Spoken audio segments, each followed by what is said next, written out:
Welcome back. અને હવે વાત કરવી છે સ્થાનિક સ્વરાજની ચૂંટણીના જંગની, જેમાં ભારતીય જનતા પાર્ટી એક મજબૂત રણનીતિ સાથે આગળ વધી રહી છે અને ડેડિયાપાડામાં નાયબ મુખ્યમંત્રી હર્ષ સંઘવી અત્યારે સભા ગજવી રહ્યા છે. જમવાનો ભોજનનો તમારો સમય થયો છે. હું બહુ વધુ નહીં કહીશ. મનસુખભાઈએ શરૂઆત કરી. હજી મનસુખભાઈ તો આખી પીછે બેટિંગ કરે છે. આજે થોડો તાપ ચાલે છે ભાઈ.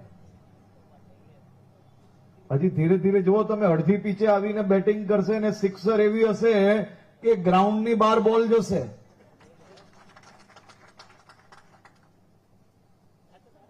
આ એટલો આત્મવિશ્વાસ જોડે મનસુખભાઈ કઈ રીતે આપણે કહી શકે?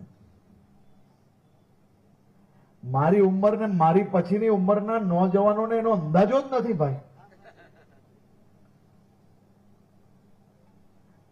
આ મનસુખભાઈ અને અહીંયા બેઠેલા આપણા નર્મદા જિલ્લાના આગેવાનોએ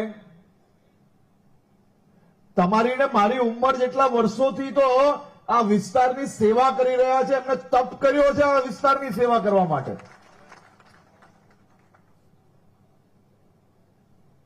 હમણાં જ મેં વિધાનસભામાં મનસુખભાઈ, મારા મિત્ર, આ વિસ્તારના ધારાસભ્ય ચૈતરભાઈ વસાવાને કહ્યું, મારા જવાબ ચાલતા હતા પરમ દિવસે, ત્યારે મેં એમને કહ્યું કે ભાઈ ચૈતરભાઈ,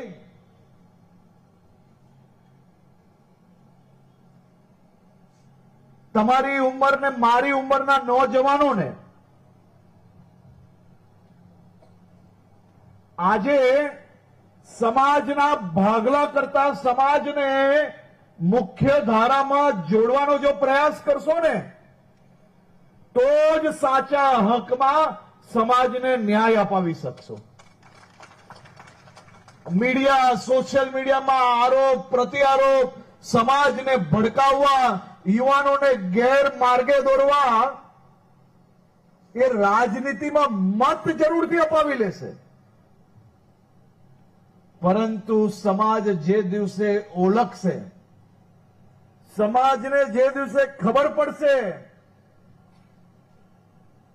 કે આ તો માત્ર ને માત્ર મત બેંક માટે સમાજને બીજા સમાજોથી દૂર રાખવાનો પ્રયત્ન કરવામાં આવ્યો, ત્યારે સમાજ કોઈને છોડશે નહીં. અને આ સાથે જ સમાચારો